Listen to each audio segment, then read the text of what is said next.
Hi everyone! Welcome to our vlog, and in this episode, samahan nyo kami mag-travel tayo sa Taiwan. So habang naglalakad-lakad kami, just wanna share, ano ba yung mga dapat natin i-prepare before tayo mag-travel sa Taiwan? Kasakay na kami ng eroplano.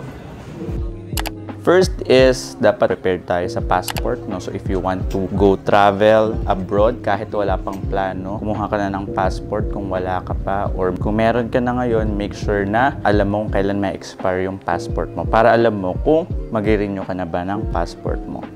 Very important din na makapagpapalit tayo ng pera sa currency exchange center or airport. Kung meron kayong credit card or debit cards, pwede din naman doon. No? Kami, we decided na magpapalit na kami dito sa Pilipinas pa lang para ready na kami pagdating sa Taiwan. Hello everyone! We are now here in Taiwan. Yan. Ang lamig.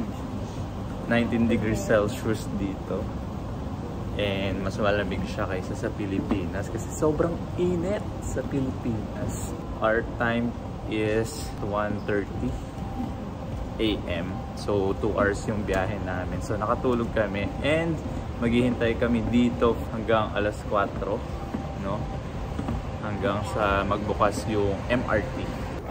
Second, if mag-travel ka abroad, make sure masecure mo ang visa. Right now, wala pang visa na required for Taiwan, so hindi namin inasikaso yun. Also, what we prepared before we travel is travel insurance. We wanna make sure that everything is covered in case magka-accident, may magkasakit during our travel. Kumuha kami nun para sa aming dalawa. Pupunta kami ngayon sa convenience store para bumili ng, ang tawag doon? I forgot. Easy card. Easy card. Easy card. Yan, so dito ang bilihan ng prepaid SIM for rental para meron kang wifi dito. So dito ang bilihan. Sarado pa sila. 4 AM pa sila magbubukas. So right now, papunta kami sa convenience store. So good thing merong 7-Eleven doon na unique, no, compared sa 7-Eleven sa Philippines. Yan ang convenience store nila. Diyan tayo bibili ng Easy Card. So nakapag-almusal kami doon, doon na rin kami bumili ng Easy Card namin. Balot ata to, tapos grabe, sarap, ang bango. Ang bango. Sarap kumain. Ano ito? Kamote. Next is flight tickets. So make sure makapag-book tayo months before ng travel natin para mura pa, and make sure ma-double check natin yung mga flight details. Yung kailan yung flight, departure, saang terminal, and saan tayo bababa if ever may layovers. Also, tinignan din namin yung mga weather conditions para prepared tayo kung maulan, hindi tayo masyadong pupunta dun sa mga outdoor.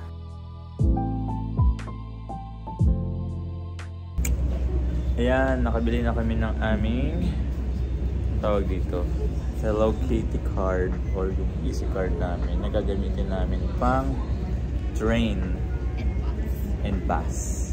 Diba? Ganun kaganda yung transportation dito. Si Hello Kitty ang kasagutan. Hello everyone! It's 5:30 AM here. And pupunta na kami ngayon sa dito kami pupunta. Yan. Sa MRT.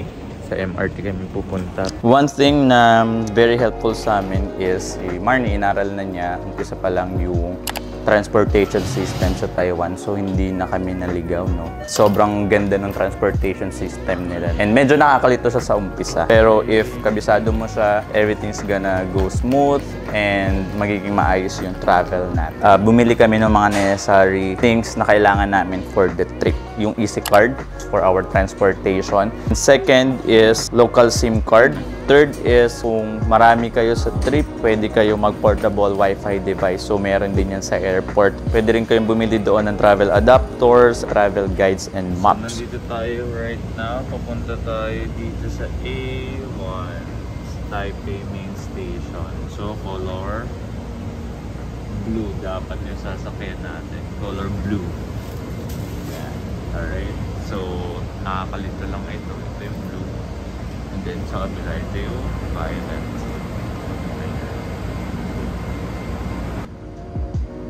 So ngayong umaga na kailangan namin sumakay papunta sa Taipei Main Station.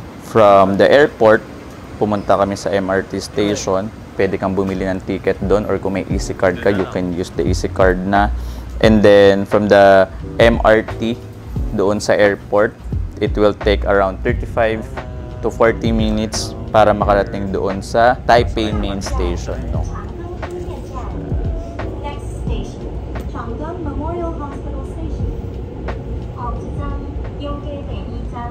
Yan, meron charging station sa MRT.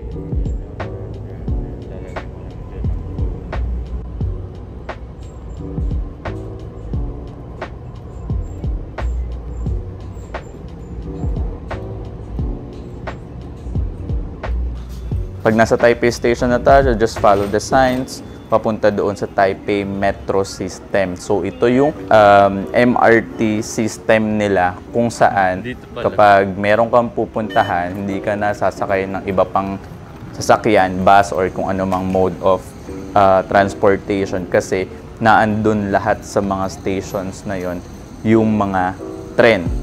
Ganda ni. Hello guys! Nasa Taipei Main Station na kami. Magte-train ulit kami papunta sa aming destination. Kailangan nyo lang hanapin is yung Taipei Metro System doon from the main station, and look for the blue line, which is yung tawag nila na Banan Line. So, ito na yun. Ang Banan Line. After many years, nakarating din kami ng aking answer. Sa Banan Line.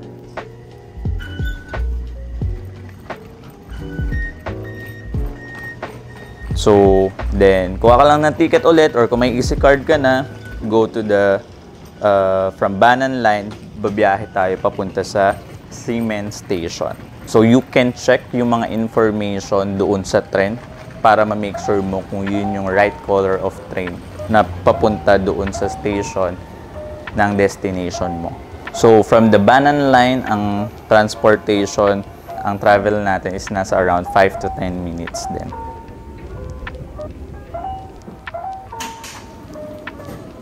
Next na pwede niyong paghandaan as an advice is familiarize yourself doon sa language nila, especially mga basic like thank you, kapag magtatanong ka ng mga bagay-bagay. Kung hindi naman, pwede kayong gumamit ng translator na app sa phone nyo para if nawawala kayo or may kailangan kayo, you can just easily translate. And then just follow the signs para makarating ka dun sa exit na patutunguhan mo. Nasa Ximen Station na kami. There's just one station away from pinanggalingan namin sa Taipei Main Station papunta sa Ximen Station. So from here, saan tayo pupunta, my love? Sa hotel. Walking distance. So maglalakad kami ngayon papunta sa hotel. Next na kailangan prepare natin is yung accommodation information. Saang lugar yung mga hotels na pag-stayan natin, sino yung contact person natin dito, at the same time, paano tayo magta-travel from airport or from one place papunta doon sa hotel natin or sa accommodation. Ayan, naglakad ulit kami. So yung travel namin is puro lakad siya, 90% lakad. So guys, nasa kalsada na kami. Ito na yung kalsada ng Taiwan. Nakita niyo ba yan? Hindi naman. Lamig dito. Next na dapat prepared before you travel is you must prepare your itinerary. Para pagdating mo doon, meron ka ng plano. Okay, ano yung first, second, third, fourth na pupuntahan mo. Next na dinadala namin, o madalas na dinadala ni Marnie is mga medications, no? So, at least prepared kami in case may magkasakit. Ayan, so nakarating din kami sa aming hotel. Lastly, we must of course prepare yung mga OOTDs natin and mga travel essentials natin, such as yung toiletries, chargers, adapters na kailangan specific for that country. So prepare it in advance. Hello everyone! Kakagising lang namin mula sa aming pagkakatulog. So, magla-lunch kami ngayon. Papunta. Tayo magla-lunch. Simending.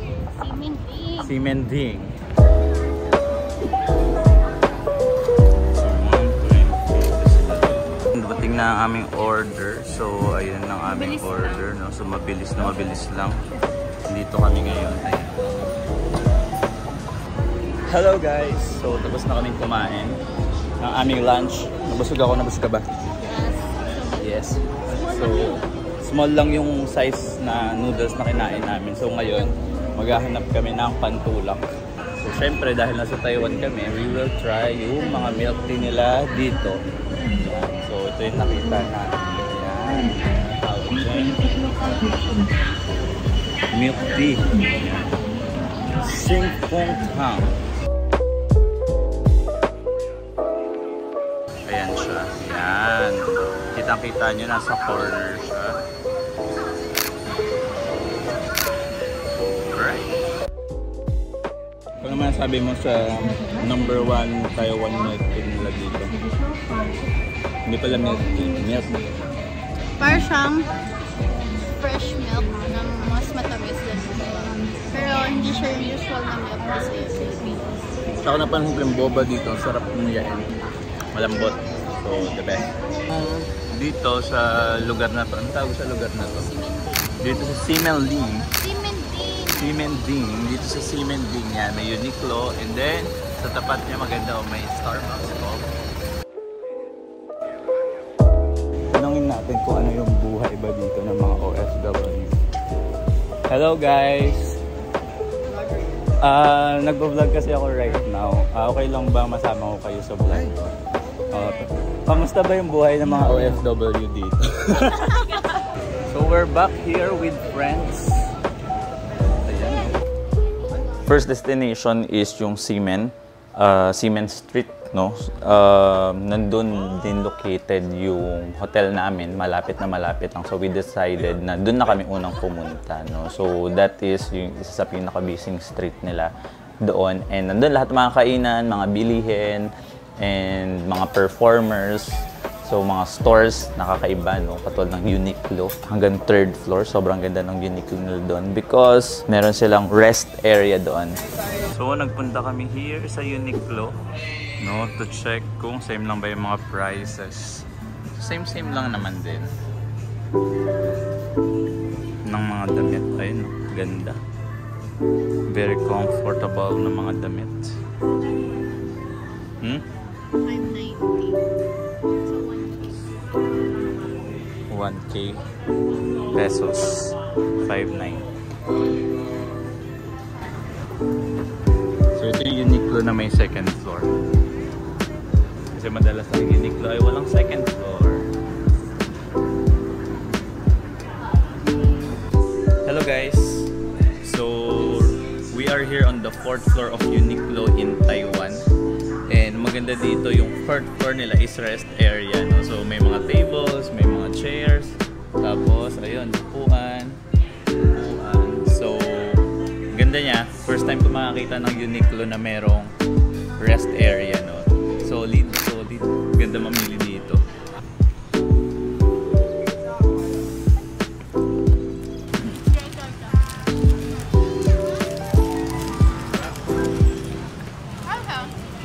Parang Pinas. hindi siya yung super oily na bit. Hindi siya yung super oily na bit. Nakikita ko din yun ay famous din.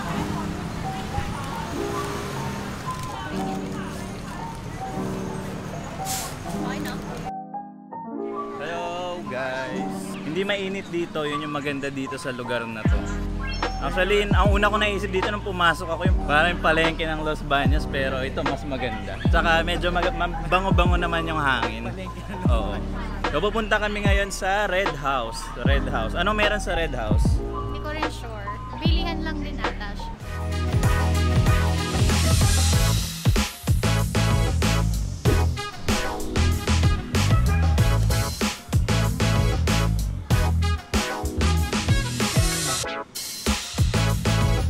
So, ang Red House is basically yung pagkakaintindi ko sa kanya is it's a para siyang store, big store ng mga creatives, no? Handmade na mga creatives nila sa Taiwan, no? So, sobrang ganda kasi in Taiwan talagang sinusuportahan nila yung mga artist nila doon and sobrang ganda ng mga outputs nila.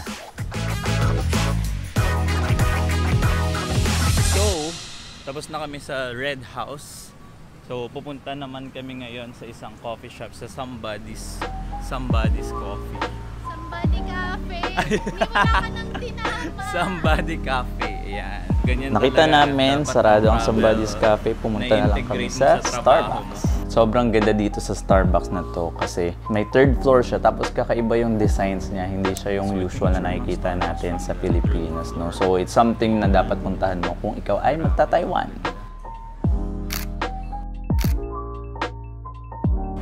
Ayan, kakalabas lang namin ng Starbucks. So ito na yung itsura niya. Grabe, kamukhang-kamukha niya talaga yung Myeongdong sa Korea. So yan ang itsura niya sa gabi. Mga alas 10, ano oras na ba? Alas 6. Yan, alas 6 ng hapon. Madami yung tao. Ayan.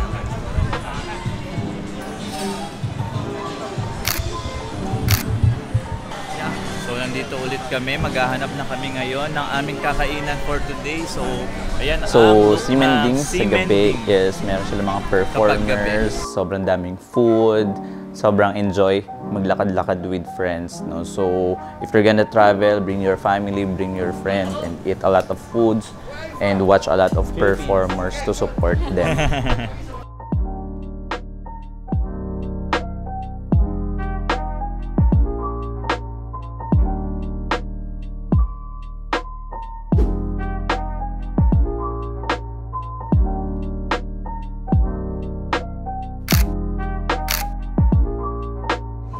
So, ito in order namin.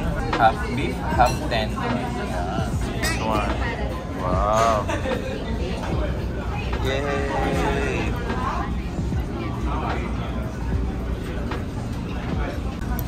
So, how was it? From 1 to 10, why? Yung kulay niya, beef noodles na namin. Pero hindi ganun yung pasta. Masarap? Ibang taste na wala... Dumplings try mo naman. Masarap yung dumplings while it's hot. So, ano man ang sabi mo dito? Rich yung broth and very tender yung beef. So, sobrang sarap niya pag kinain mo. How about this one? The best. The best. So far that I tasted. How about you? I'm good. I'm good. And you? Very nice. Very nice. Yeah, we're nice. So ngayon, ang gagawin naman namin is kakain kami ng chicken. Puro kain. Kung gusto nyong kumain lang sa Taiwan, dito kayo sa Ximending.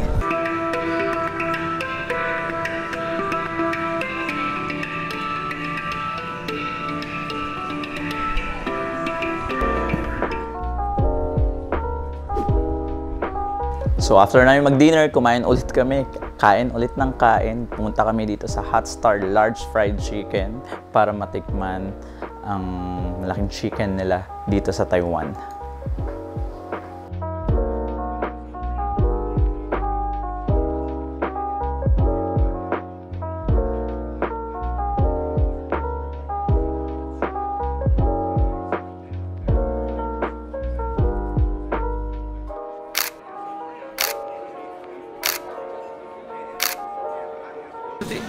Or sarap. Malambot. Yan.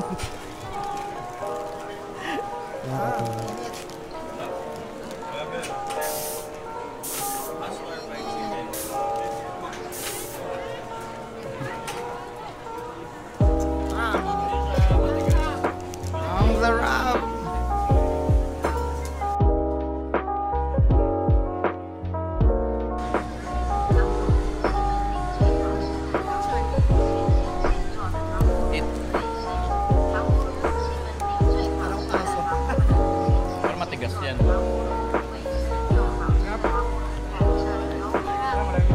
food trip dito sa Simending. Ayos ba food trip? Solid, solid. Solid.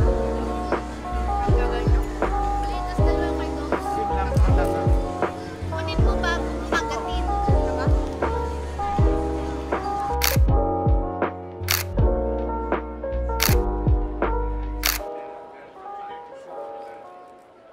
Hindi rin siya, medyo ano din, parang binondo na mas modern, times 3. Yeah. So ano masasabi mo sa araw natin sa Simending today? Super nice. Super nice. Doon tayo. Yes. So that ends our day 1 Kasi, here in Taiwan sa Ibababa ko lang yung Simending. mga- It's our second day today. Pupunta kami sa... Saan tayo pupunta? Day 2. Beijing.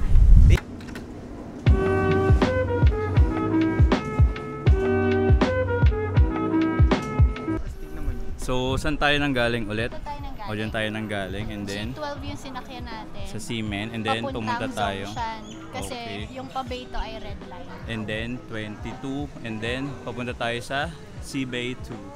Ayan. So, ito yung tsura ng MRT dito. Ayan.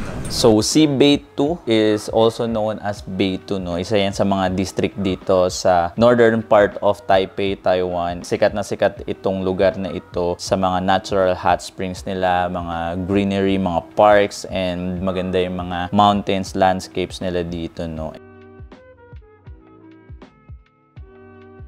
So, after 4 rides ng MRT, no? 3 rides sa MRT, nakarating din kami sa pupuntahan namin sa Sinbeito. So dito kami today, no? And titingnan natin ano yung mga makikita natin dito. Alright. So dito po sa kaliwa nyo, makikita nyo po yung lumang Shinbeito Station. Okay. Po talaga yun. Ayun po yung dating train. Itong area na to, very popular siya for local and mga tourists, no, na gustong mag-relax lang, and very therapeutic yung hot spring resorts and spas nila dito. Pero hindi kami nag-resort, hindi kami nag-swimming dahil wala kaming pampalit.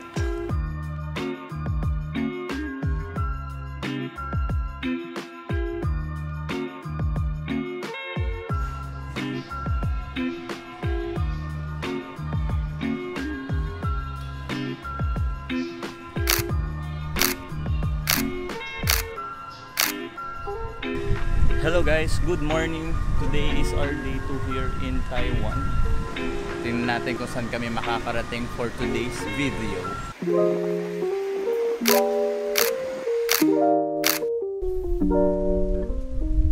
Pupunta kami ngayon sa museum. Dito sa Bay2 Hot Spring Museum, makikita natin yung history and development of the area's thermal springs. And nag-enjoy kami dito kasi marami silang mga pakulo dito sa lugar na ito. So right now, it's our day 2 at Bay2. Dito kami sa Bay2 Hot Spring Museum. And right now, meron silang rest area. So magpapahinga kami. Okay.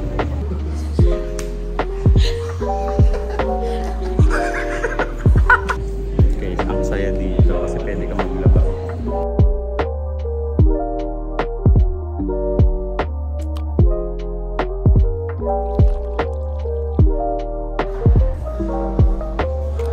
Hello guys! Tapos na kami sa aming first destination. Punta naman kami ngayon sa kakainan namin sa Thermal Valley.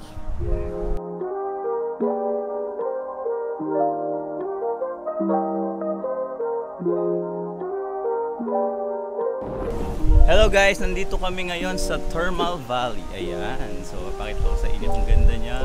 Look at that, oh. May pausok-usok pa yan. Fog effects. Yan, no? Yay!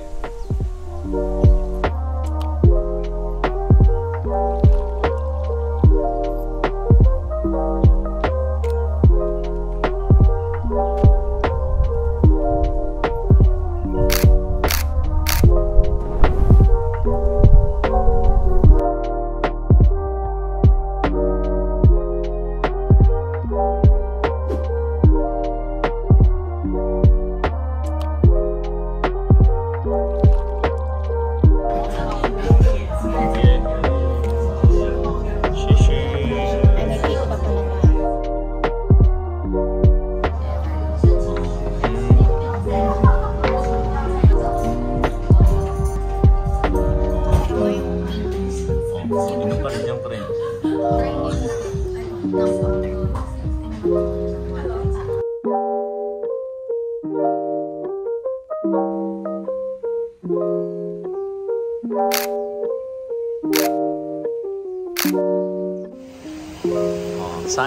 Knox. Hello guys! Papunta na kami ngayon sa Shilin Night Market. And sumakay lang kami ng 2 trains para makapunta doon. And maglalakad na kami papunta doon. Parang EDSA lang to eh. Pero mas malinis. From Sinbei 2, bumiyahe lang kami pabalik, papunta dito sa Shilin Market. And then later, babalik na tayo sa Ximending.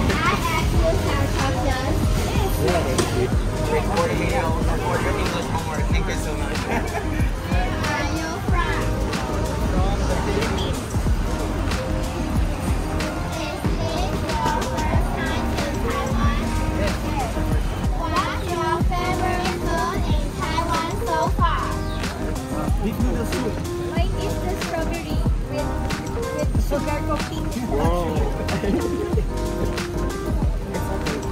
Dito sa Shilin Night Market, dito kayo pwedeng mamili ng mga pasalubong nyo. Kung gusto nyong mamili, pwede dito. Welcome! We have Ian, Kim, Angela, and Marnie. Hello! Dito kami sa Shilin. Mukhang okay, pinipilahan eh. Sa gabi, maraming mga food trips din dito.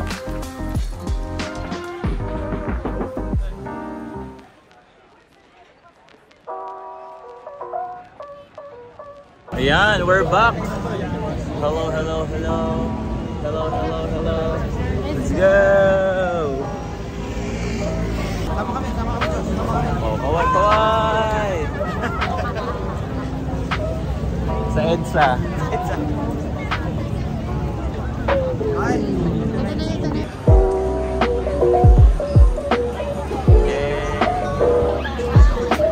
Dito talaga nila niluluto. Hello, hello!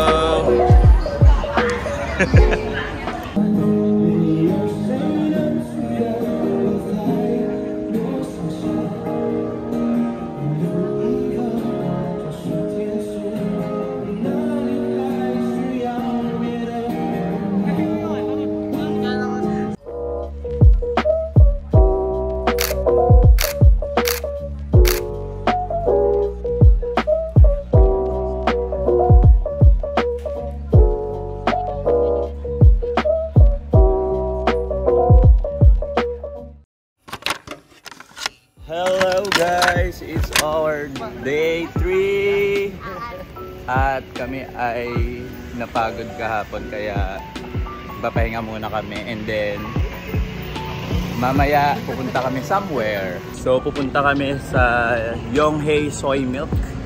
So meron kaming tawag dito, soy milk. Yung mga pagkain natin may lasang Starbucks na yan. Lambot? Bago magsimula ang araw namin, kumain muna kami sa Starbucks and nag-shopping kami sa H&M ng mga damit bago pumunta sa Chiang Kai-shek. Hello guys! Today pupunta kami sa Chiang Kai-shek. Ayan.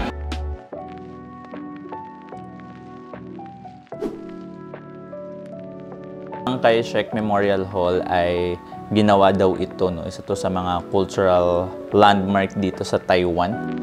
We are now here in Chiang Kai-shek. And lilibutin natin loob. Let's go! Ayan, so pag nakapasok ka, yung mga temple. Ayan sila. And this one, ang ganda.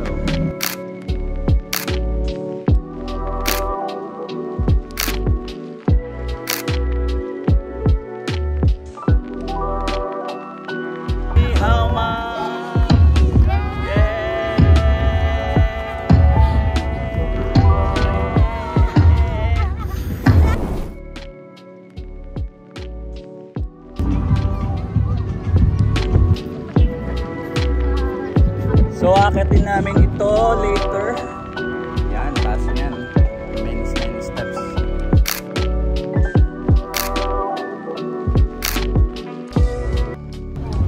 Ginawa ito in honor of Chiang Kai-shek, the former president of the Republic of China, and naging symbol of Taiwan political and cultural history na siya. Sobrang ganda dito sa area na to kasi sobrang relaxing niya. Tapos sa pictures, sa videos na nakikita namin online, parang ano lang siya, simple lang, pero pag nandun ka, relaxing siya sa paningin kasi ang linis sa Taiwan.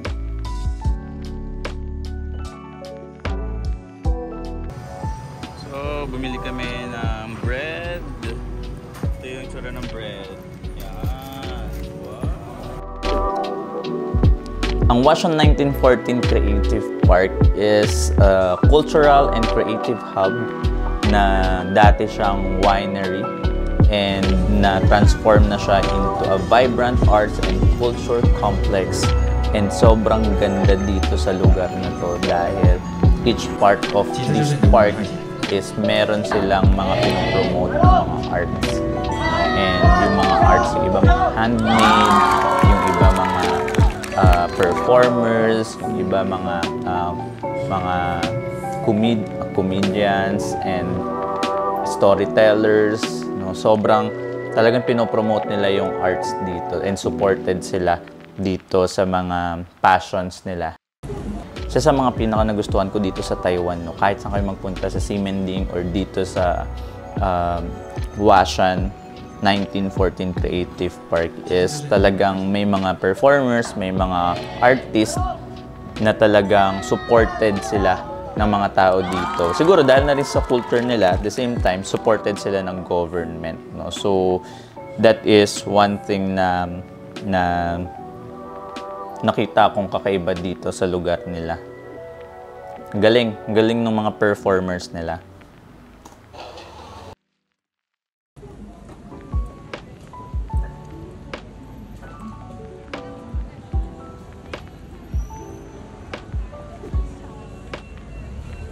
Yay! Ang ganda! Ito yung Rauhe. So this is the Rauhe Market.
Fourth day today. Oh, breakfast. Next time. Sunday today and wala na kaming ibang binlangko namin yung itinerary namin dito sa Taiwan ngayong Sunday. So pumunta kami sa church and we want to meet some of our fellow Filipinos dito para makausap namin sila, kamusta yung buhay dito, and para din may bago kami friends dito, no? Mga kababayan.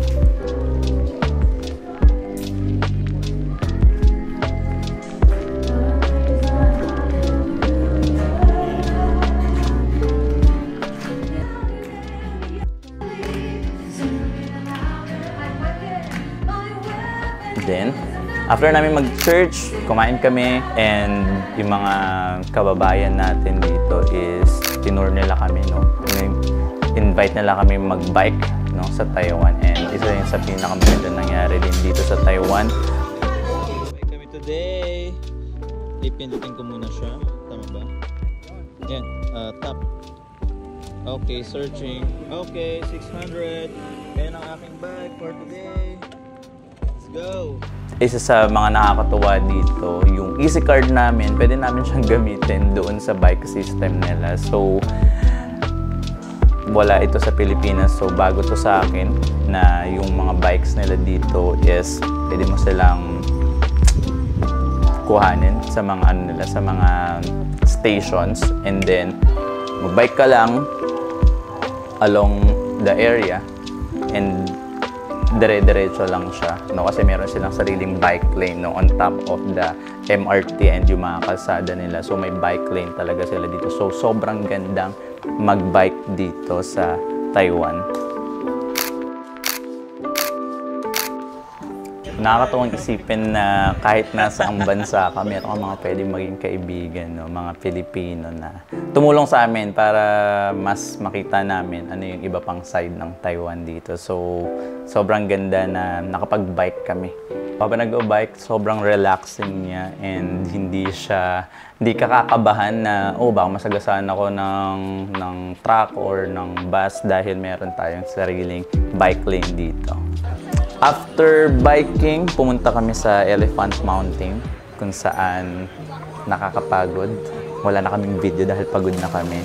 Pero sobrang ganda, sobrang relaxing dun sa taas kasi makikita mo yung Taipei area, including the Taipei 101, mga buildings, mga sceneries nila dito. And it's one thing na talagang encourage ko kayo guys na pumunta kasi sobrang relaxing niya, and sobrang, if you really go here for vacation, that will give you relaxation, no? Additional relaxation sa inyo. So ito yung pinakatuktok or yung pinakamaganda ata yung nasa baba.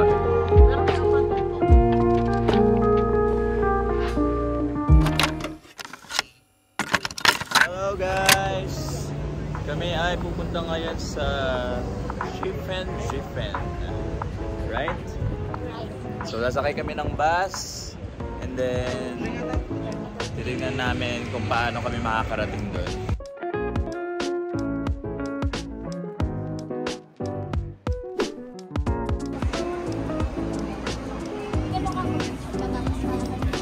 Hello guys! Nasa Shifen na kami. Yung bridge. Ayan, pupunta tayo dyan mamaya. And then, yung old street nila, ito yung tsura nun. And then, kakain tayo mamaya-maya. Let's go! Shifen is a small town located sa Pingxi, Taiwan. And kilala ito sa Shifen Waterfall and yung traditional old street nila dito.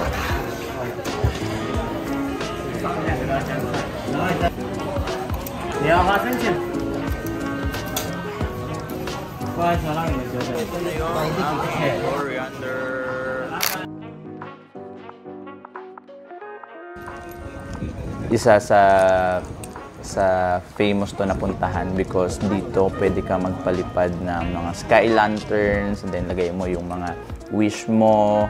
Hello guys! Ito kami sa Shifen.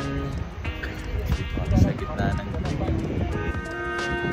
and maganda siya tingnan, no? And also yung railway nila doon, yung railway station nila doon is maganda rin siya for photos, and meron din silang bridge dito kung saan makita nyo yung other side of Taiwan.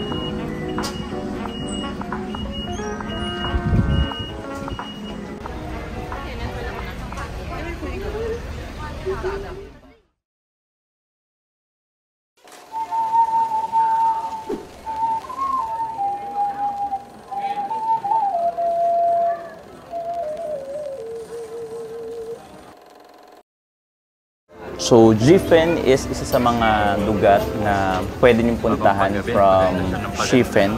And ang Gifen is kilalang-kilala siya for the traditional tea houses, mga local snacks, and mga food dito, food trip, habang nasa magandang view ka. So, ang Gifen is pinupuntahan yan ng mga tao, and the reason kaya rin kami pumunta dito is yung view ng ocean, yung alleys nila dito, and yung street na merong mga lanterns. And kilala siya dahil ito ay inspired by the iconic animated film Spirited Away by Hayao Miyazaki. Dinner for tonight. Hello. Mga pagod na sila. Guys, ako na lang ang masaya.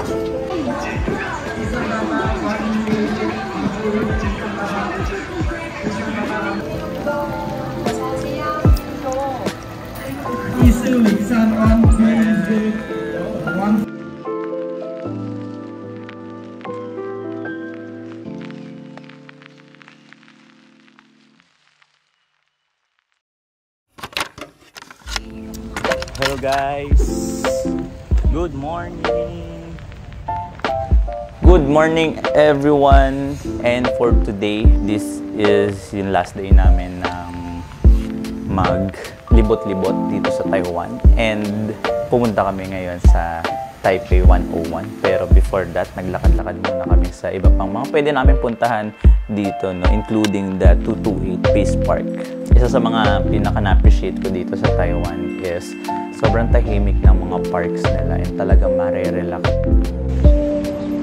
Hello guys! Matawid kami ngayon.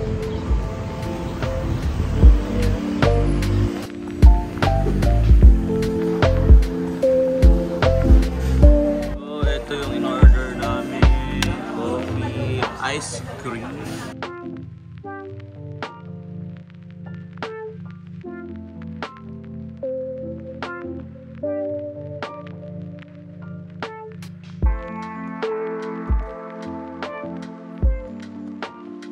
So, lunch/merienda muna tayo dito sa McDonald's. Isa sa mga gusto namin talagang puntahan dito kasi kakaiba rin yung McDonald's dito dahil walang rice dito sa McDonald's nila. And yung ice cream, kita nyo naman, serve siya na nakabaligtad. No? So, medyo kakaiba siya. Before heading to Taipei 101, pumunta kami sa Dr. Sun Yat-sen's Memorial Hall. So, another hall park. Yan dito na pinupuntahan ng mga tao. Itong Memorial Hall na ito ay dedicated yan sa founding father of the Republic of China. Kasi isa siya sa mga very important person na nagpatalsik sa Qing Dynasty and establish ang Republic of China. So ito na nga guys, nandito na kami sa second tallest building in the world, the Taipei 101.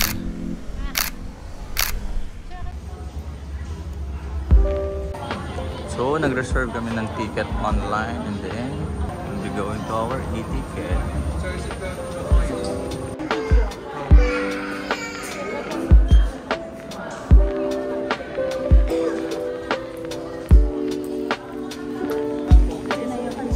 Elevator.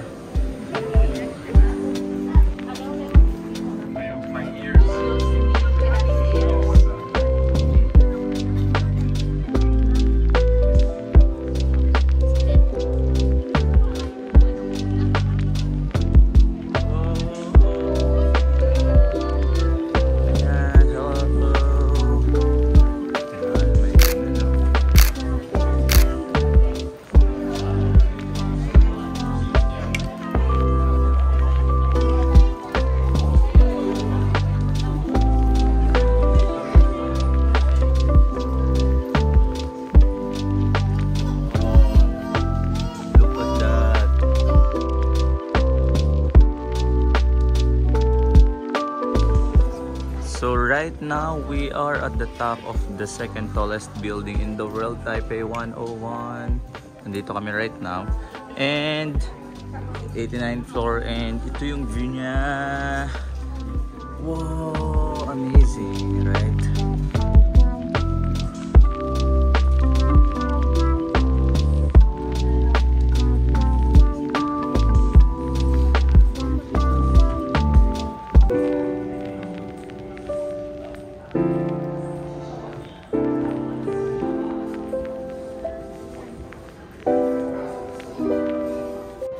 This is the stabilizer. So what does the stabilizers do? This is super task. So parang stabilize siya. Building. Wow, intense. Look, oh, it's so big. Is it a ball?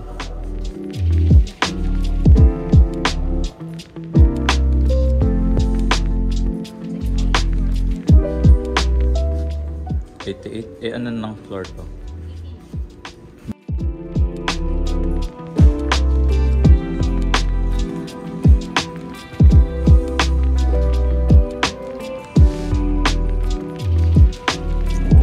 May kanin na.